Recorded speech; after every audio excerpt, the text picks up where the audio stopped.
अब आगे बढ़ते हैं। एक बड़ी खबर आपको बता दें, जमीयत के अधिवेशन के आखिरी दिन बवाल मचा। जमीयत के मंच से लोकेश मुनि ने दरअसल विरोध जताया। अरशद मदनी के बयान पर यह विरोध जताया। कोई भी संत मदनी से सहमत नहीं हो सकता, लोकेश मुनि ने कहा। अरशद मदनी ने यह कहा कि मनु ने अल्लाह की इबादत की है। तो बड़ी खबर आपको बता रहे हैं लगातार। इससे पहले भी मदनी जो है वो सुर्खियों में रही और एक बार फिर से उन्होंने बयान दिया। अच्छा माहौल चल रहा था और उसके साथ जो सहारनपुर से आए हुए मदनी साहब का जो वक्तव्य आया वो बिल्कुल उस वक्तव्य से कोई जोड़ने वाली बात नहीं है। और उन्होंने अपनी एक कहानी, हम तो ये कहते हैं हमको पैदा करने वाला हमारा माँ बाप है, हमारे माँ बाप ने हमको पैदा किया है, हमको भगवान महावीर या अल्लाह ने पैदा नहीं किया है, हम उनको उससे ऊपर मानते हैं। ये फालतू की बातें, उसने पैदा किया, अरे पैदा मेरे माँ बाप ने किया। और हम ये मानते हैं कि मेरे अच्छे कर्मों से सद्भाग्य का निर्माण होता है, खराब कर्मों से दुर्भाग्य का निर्माण होता है। हम इस फिलोसॉफी को मानते हैं। हमने सारी मुल्क को जोड़ने की बातें की। इन्होंने इस तरह से उस आदम को, अल्लाह को ला करके और मनु को लाके जिस तरह से प्रतिपादन किया, पूरी की पूरी ये हम जो भारतीय सर्वधर्म संसद के लोग, और हमने सर्वसम्मति से, मैं अकेला नहीं, हम इसका विरोध करते हैं, मुखाबलत करते हैं। Thank you.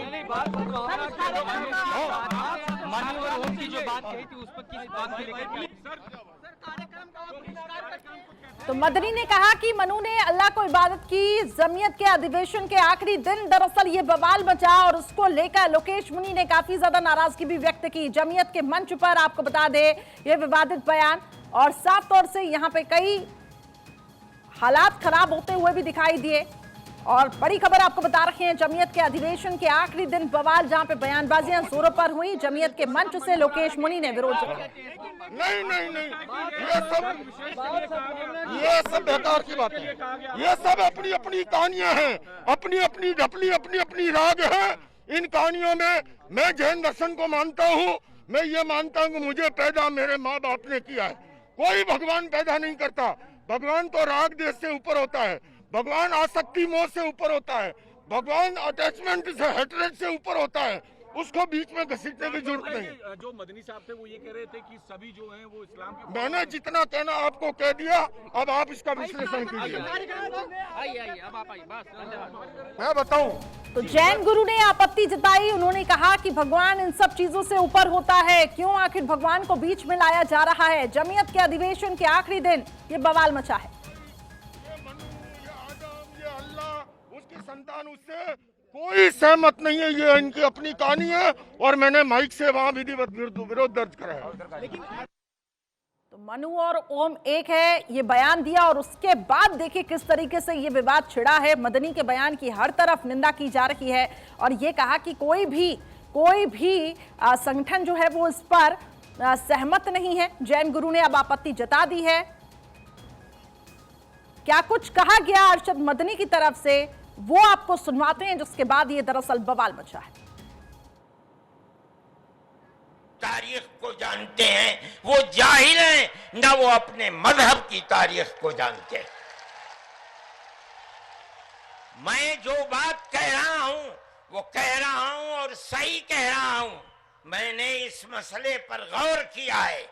मैं ये कहता हूं मुसलमानों को ये बात समझनी चाहिए, और ये धर्म गुरु बैठे हैं इनको भी ये बात समझनी चाहिए कि जिस तरह इस वक्त हमारे साथ स्वामी चक्रपाणी जी जुड़ चुके हैं। स्वामी चक्रपाणी जी, अरशद मदनी के इस बयान को किस तरीके से देखते हैं? जैन गुरु ने इस पूरे मामले में इस बयान पर आपत्ति जताई। उन्होंने कहा कि कोई भी सहमत नहीं हो सकता, कोई भी संत सहमत नहीं हो सकता उनके इस बयान से। क्या कहेंगे सर आप?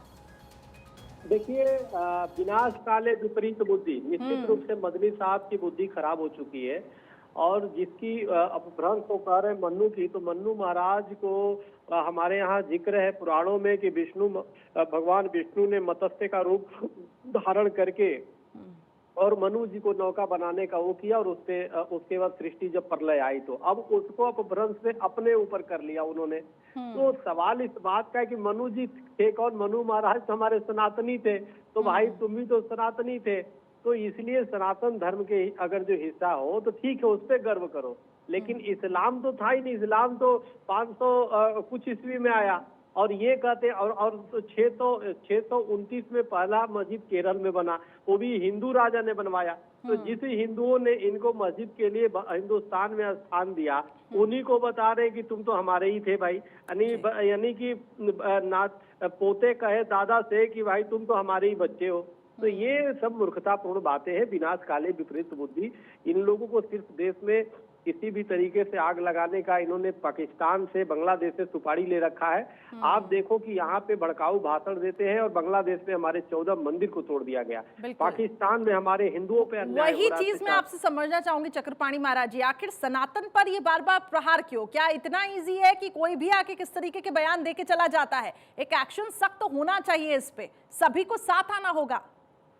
देखिए ऐसा है, अब यह काम सरकार को है। केंद्र सरकार पता नहीं क्यों इनको प्लेट में रख करके और सम्मान दे रही है, इनको रौदने की आवश्यकता है। बार बार अभी कोर्ट के खिलाफ भी इन्होंने बोला है कि सरिया कानून हम मांगेंगे, हमें किसी भी तरीके से कोर्ट के कानून, सरिया अदालत पे विश्वास करो, मुसलमानों से आह्वान इन्होंने किया। और ये इन्होंने न्यायालय को अवमानना किया। तो यह किसी भी तरीके से ये उचित नहीं है और बहुत ही दुर्भाग्यपूर्ण है। और ये देश विरोधी भावना ये भड़का रहे हैं और ये निश्चित रूप से बहुत ही दुर्भाग्यपूर्ण है। इनको, हमें लगता है कि इनके ऊपर कार्रवाई की जानी चाहिए, और नहीं तो इन लोगों को कोई भी सम्मेलन और इस तरह की चीजें जब जहर उगलना है तो इन पे प्रतिबंधित किया जाना चाहिए। बिल्कुल, और इस तरीके की, ताकि आगे बयानबाजी ना दें, उसके बाद जो बवाल मचता हुआ दिखाई दे रहा है। लेकिन लगातार हम देख रहे हैं कि अगर हम इनकी बात करें, मदनी की बात करें और जमीयत की बात करें, तो इस तरीके के बयान पहले भी आते हुए रहे हैं, जिससे कहीं ना कहीं हिंदुओं की भावनाओं को ठेस पहुंची हो। तो ऐसे में जैसा कि आप कह रहे हैं कि सरकार के द्वारा तो कदम उठाया जाना चाहिए, एक्शन लेना चाहिए, लेकिन कहीं ना कहीं आपको नहीं लगता कि जो संगठन है, हिंदू संगठन जो है, उनको भी आगे आना चाहिए, कई ऐसे संगठनों को साथ में मिलना चाहिए? देखिए ना, हिंदू संगठन तो बहुत कार्य कर रहे हैं, लेकिन हिंदू संगठनों पे समस्या ये है कि अब संवैधानिक उसको अधिकार नहीं ना। अब हिंदू संगठन कुछ करता है, उस पे खुद ही धारा लगा करके उस पे केस दर्ज कर देते हैं, ये सरकार कर देती है। स्वामी चिन्मयानंद जी भी कुछ कह रहे हैं। मैं चक्रपाणी जी आपके पास लौटूंगी, लेकिन पहले उनको सुन लेते हैं। बाइकआउट करना जल्दबाजी थी? मुझे लगता है कि आप बाइकआउट कर रहे हैं इसका असर ये नहीं, मैं किसी चीज का बाइकआउट कभी नहीं करता। रास्ता बाइकआउट कभी भी नहीं है। रास्ता है सहमति, रास्ता है संवाद, रास्ता है समाधान के द्वार खोलना। इसलिए तो एक मंच पे हम लोग हैं, ताकि किस तरह से अंतिम बात आज क्या आई, 5 बातें आई। आप उन 5 बातों को हाईलाइट करिए कि ये हमारा वतन है, हम सब मिलकर इसके लिए काम करेंगे और हम सब इसको साथ साथ कंधे से कंधे मिलाकर काम करेंगे।